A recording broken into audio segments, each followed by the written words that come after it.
जय गुरु जी के चरणों में कोटि कोटि नमन, अनंतम शुक्राना। संगत जी, गुरु जी कृपा सत्संग में आपका बहुत बहुत स्वागत है। संगत जी, गुरु जी का शुक्राना। जय गुरु जी, शुक्राना गुरु जी, हमारे प्यारे गुरु जी। हर एक पल का शुक्राना, हर एक सांस का शुक्राना गुरु जी, हर एक आस का शुक्राना जो हम आपसे लगा कर बैठते हैं सारा दिन 24 घंटे गुरु जी। हर इस काम का शुक्राना जो आप हमारे बनाते हैं गुरु जी, हर एक भरोसे का शुक्राना। कितना शुक्राना करें गुरु जी, उतना कम है। शुक्राना मेरे दाता। कैलाश संहिता हम पढ़ रहे हैं, कैलाश संहिता, और उसमें हम क्या पढ़ेंगे ये देख लेते हैं। ना बहुत सी संगत मुझसे पूछती है कि हम कैसे सुने, तो संगत जी आप चैनल को सब्सक्राइब कर सकते हैं, जो कि मैं बहुत रेयर बोलती हूँ, क्योंकि मुझे ऐसे लगता है कि जो गुरु जी के चरणों के नज़दीक आना चाहते हैं, जो पहली बार देखते हैं मेरा चैनल, उनसे कुछ डिफरेंट लगता है, तो वो ज़रूर हमारे चैनल को सब्सक्राइब करेंगे। गुरु जी सर्वत का भला, सारी दुनिया का गुरु जी की भला करन, इसी आशा के साथ ये वाला चैनल शुरू किया गया। और मुझसे कभी बहुत कम निकलता है कि आप चैनल को सब्सक्राइब करें, क्योंकि इसमें सिर्फ आपका ही भला। और गुरु जी जो मेरे से बुलवाते हैं, अपने आप संगत सब्सक्राइब करती है सारा कुछ, क्योंकि गुरु जी ये जानते हैं। तो संगत जी स्टार्ट करते हैं, गुरु जी की आज्ञा ले लेते हैं एक बार। ओम नमः शिवाय, शिव जी सदा सहाय। ओम नमः शिवाय, गुरु जी सदा सहाय। वामदेव जी बोले, भगवान षडानंद, संपूर्ण विज्ञान में अमृत के सागर, समस्त देवताओं के स्वामी, महेश्वर के पुत्र, प्रणत्व के भंजन कार्तिकेय, आपने कहा है कि प्रणव के 6 प्रकार के अर्थों का परिज्ञान अभीष्ट वस्तु देने वाला है। यह 6 प्रकार के अर्थों का ज्ञान क्या है हे प्रभु?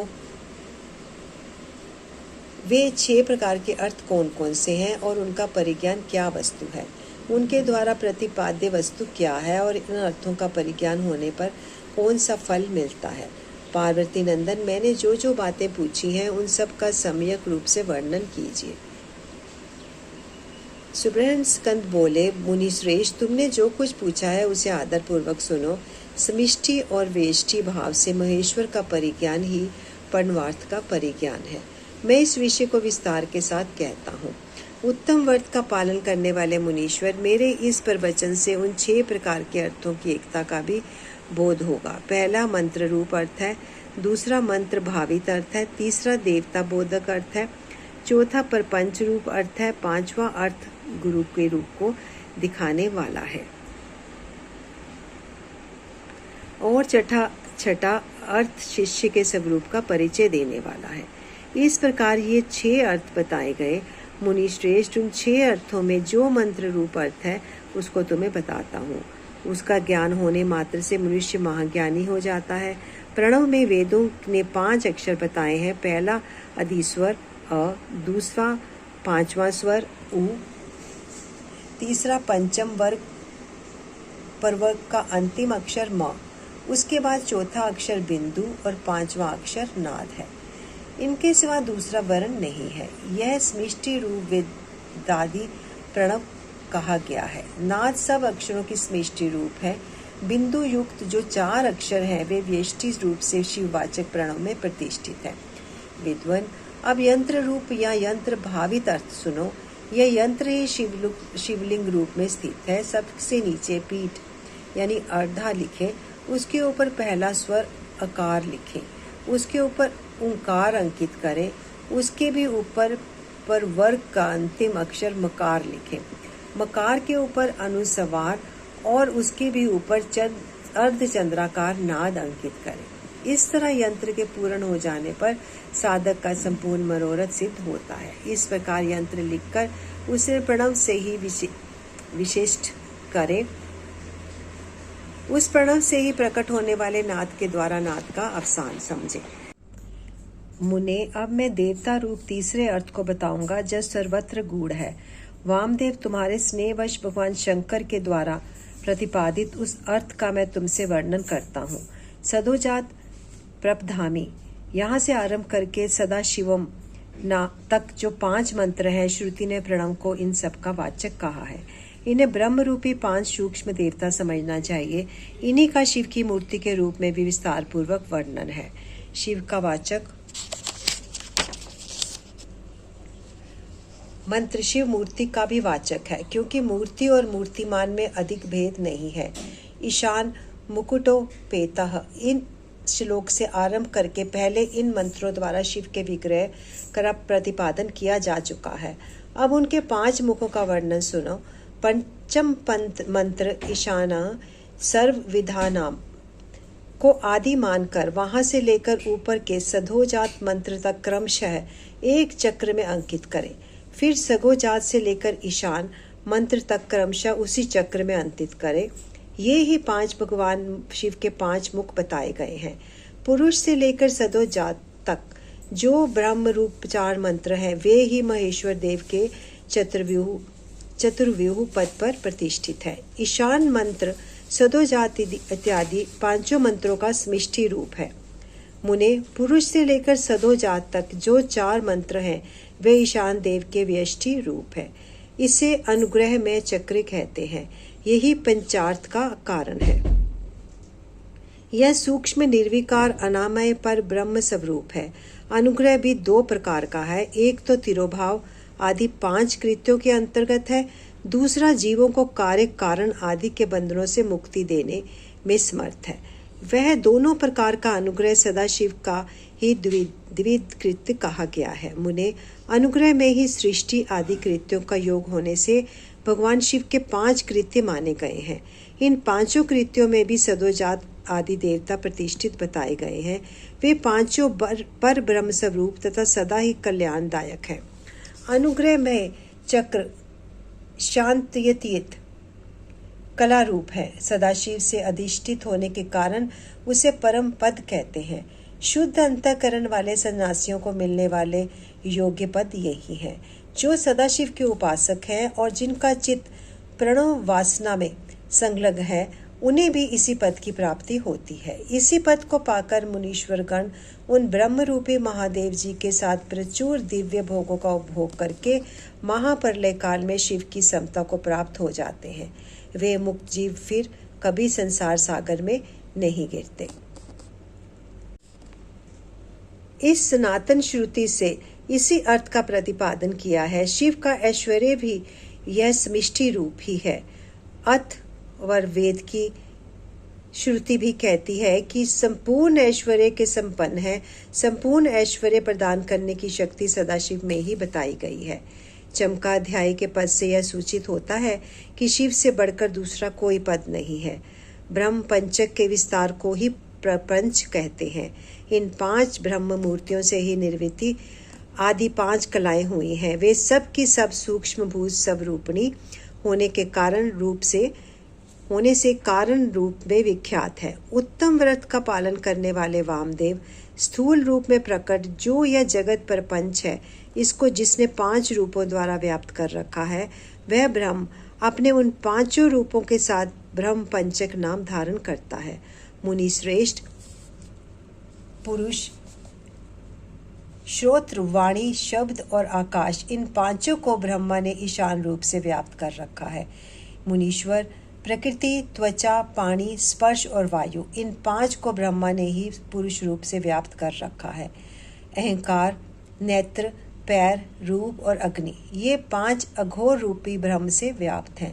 बुद्धि, रसना, पायु, रस और जल, ये वामदेव रूपी ब्रह्म ने नित्य व्याप्त रहते हैं। मन, नासिका, उपस्थ, गंध और पृथ्वी, ये 5 सधो जात रूपी ब्रह्म से व्याप्त हैं।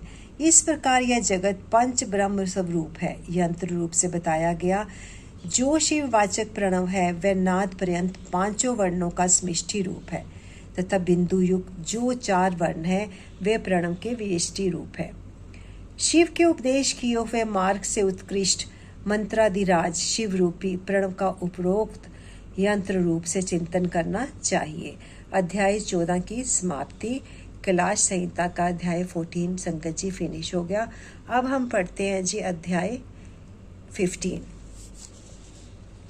शैव दर्शन के अनुसार शिव तत्व, जगत प्रपंच और जीवन तत्व के विषय में विशद विवेचन तथा शिव से जीव और जगत की अभिन्नता का प्रतिपादन।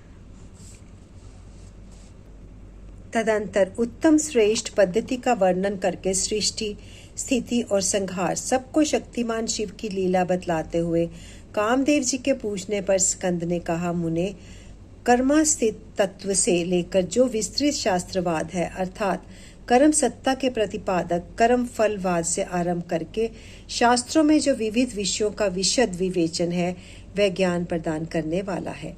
अतः ज्ञानवान पुरुष को विवेक पूर्वक इसका श्रवण करना चाहिए। तुमने जिन शिष्यों को उपदेश दिया है, उनमें से कौन तुम्हारे समान है? वे अधम शिष्य आज भी अन्य शास्त्रों में भटक रहे हैं, अनीश्वरवादी दर्शनों के चक्कर में पड़कर मोहित हो रहे हैं। 6 मुनियों ने उन्हें श्राप देकर रखा है, क्योंकि पहले वे शिव की निंदा किया करते थे। अतः उनकी बातों में नहीं सुननी चाहिए, क्योंकि वे अन्यथावादी शिव शास्त्र के विपरीत बात करने वाले हैं। यहाँ 5 अवयवों से युक्त अनुमान के प्रयोग के लिए अवकाश है ही। उत्तम व्रत का पालन करने वाले वामदेव, जैसे धूम का दर्शन होने से लोग अनुमान द्वारा पर्वत पर अग्नि की सत्ता का प्रतिपादन करते हैं, उसी प्रकार इस प्रत्यक्ष परपंच के दर्शन रूप हेतु का अवलंबन करके परमेश्वर परमात्मा को जाना जा सकता है, इसमें संशय नहीं है।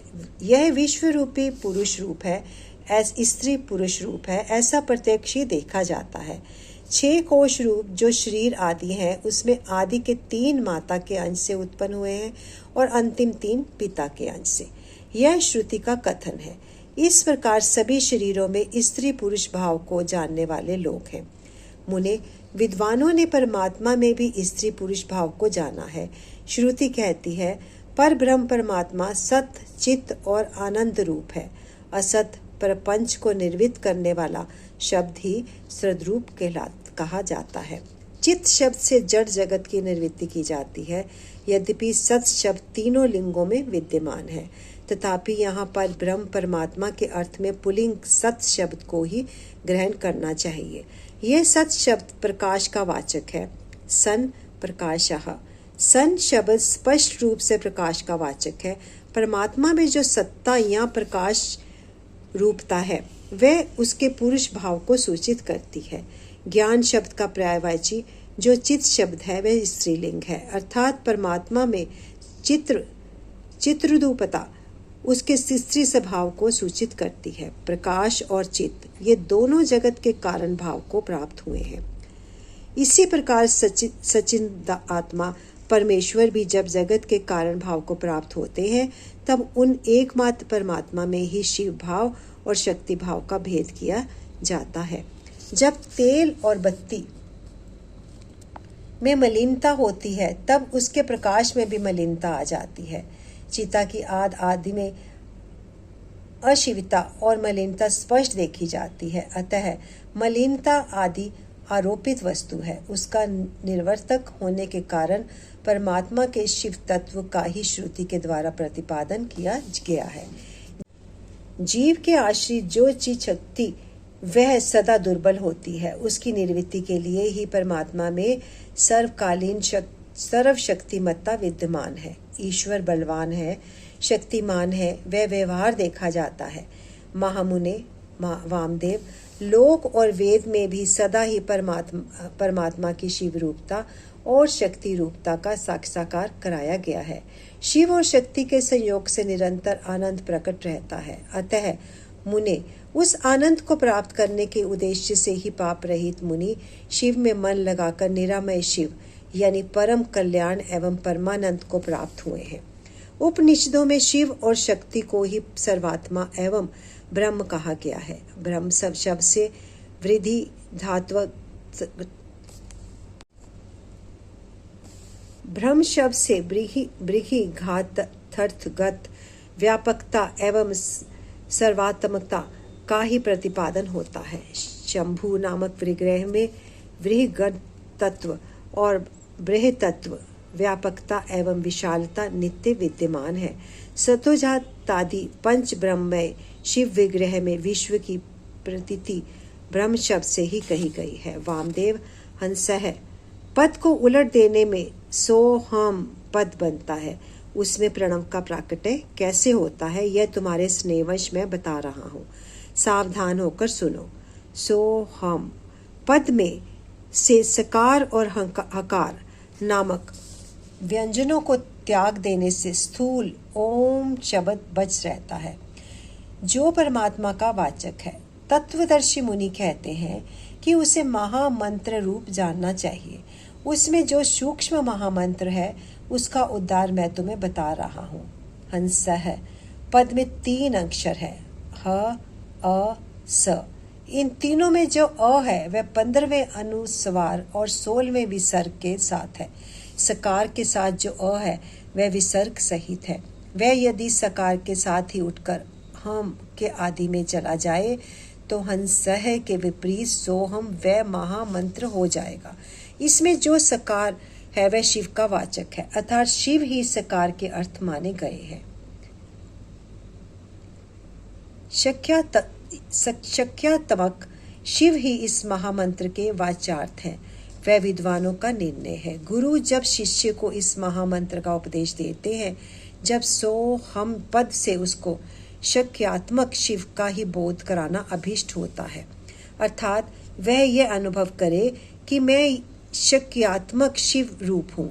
इस प्रकार जब यह महामंत्र जीव परक होता है, अर्थात जीव की शिव रूपता का बोध कराता है, तब पशु जीव अपने को शक्यात्मक एवं शिव का अंश जानकर शिव के साथ अपनी एकता सिद्ध हो जाने से शिव की समता का भागी हो जाता है।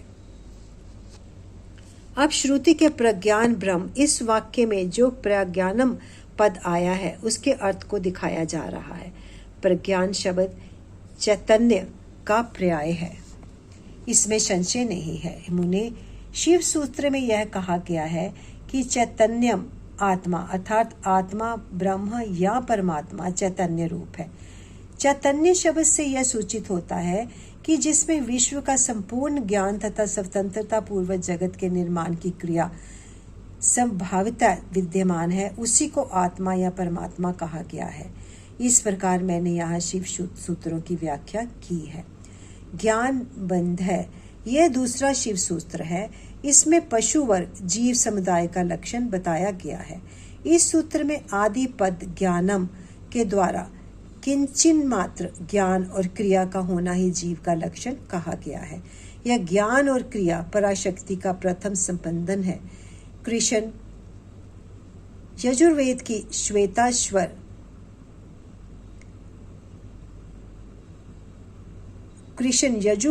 श्वेताश्वतर शाखा का अध्ययन करने वाले विद्वानों ने स्वाभाविकी ज्ञान बल क्रिया च इस श्रुति के द्वारा इसी पराशक्ति का प्रसन्नता पूर्वक सत्वन किया है।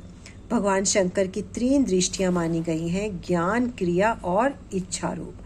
ये तीनों दृष्टियां जीवों के मन में स्थित हो इंद्रिय यज्ञान गोचर देह में प्रवेश करके जीव रूप हो सदा जानती और करती हैं। अतः यह दृष्टि त्रय रूप जीवात्मा महेश्वर का स्वरूप ही है, ऐसा निश्चित सिद्धांत है।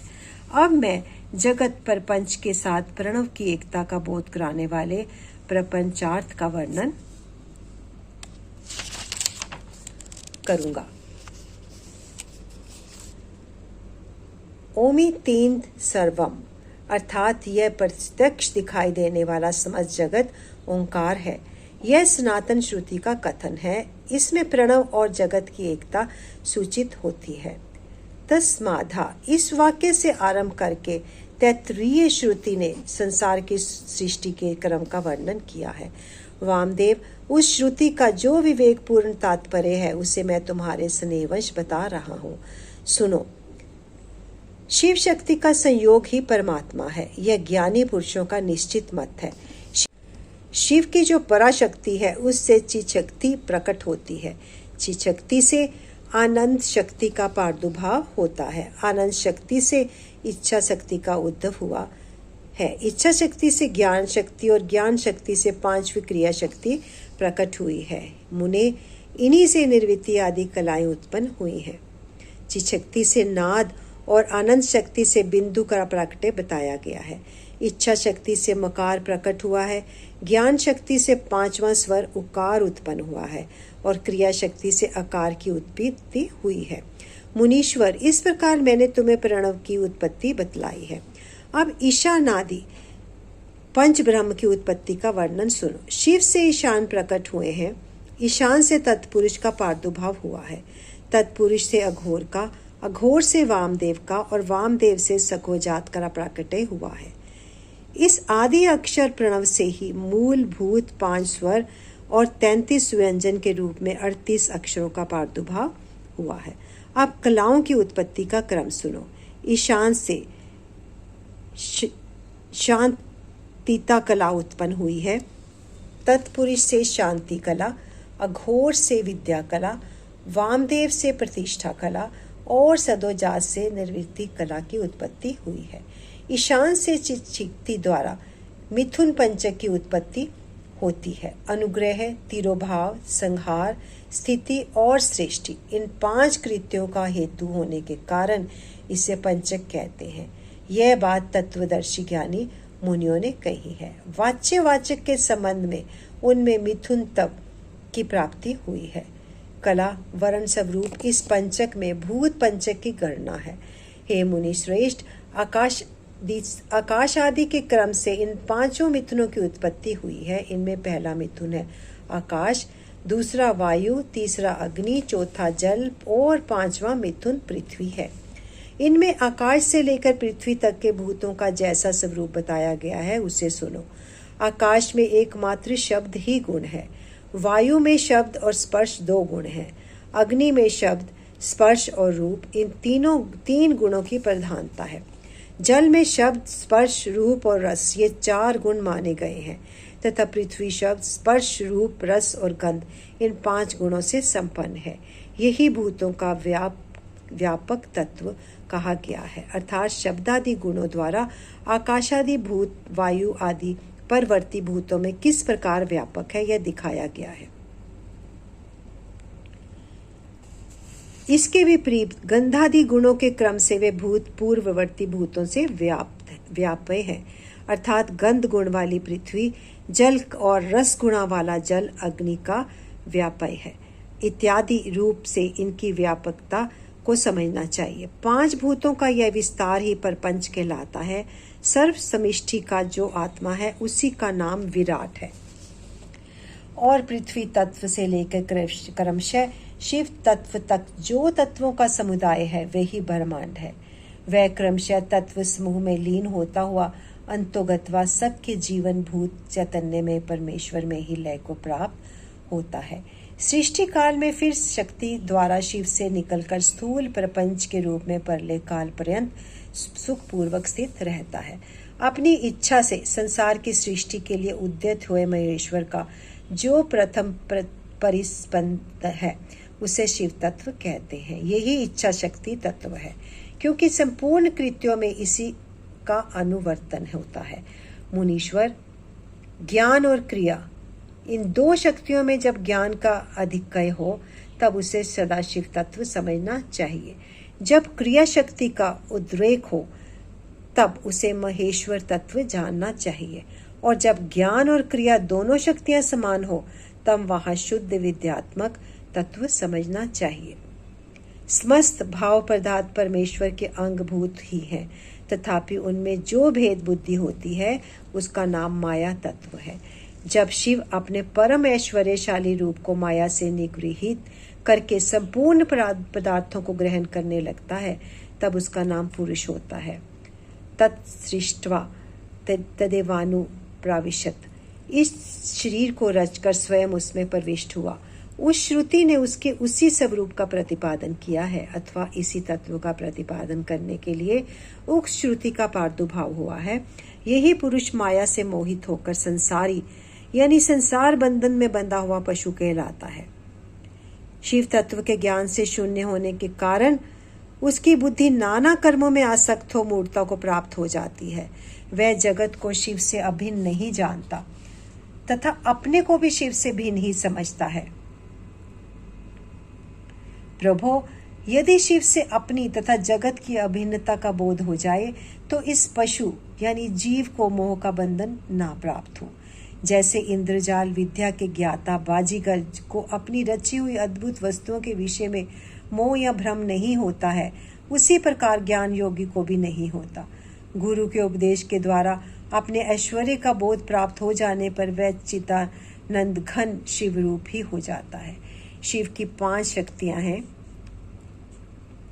पहली सर्वकृत स्वरूपा, दूसरी सर्व तत्व रूपा, तीसरी पूर्ण तत्व रूपा, चौथी नित्य तत्व रूपा और 5वीं व्यापक तत्व रूपा। जीव की कलाएं हैं 1 कला, 2 विद्या, 3 राग, 4 काल और 5 नियति। इससे कला पंचक कहते हैं।